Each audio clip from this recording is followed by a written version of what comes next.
If baby's feeding well, not losing too much weight, and starting to gain weight by the 5 to 6 day mark, there's no need to start pumping yet. I would focus on establishing the breastfeeding relationship for the first few weeks. If you have a maternity leave that's longer than a month, then I would start to maybe pump after the first morning feed about 4 weeks before you go back to work. This should be enough to create a small stash in your freezer, enough for the first day back at work.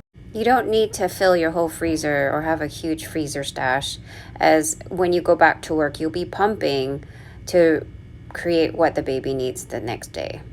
The exception would be if you're planning to stop breastfeeding or pumping and want to have pumped milk for after you've stopped.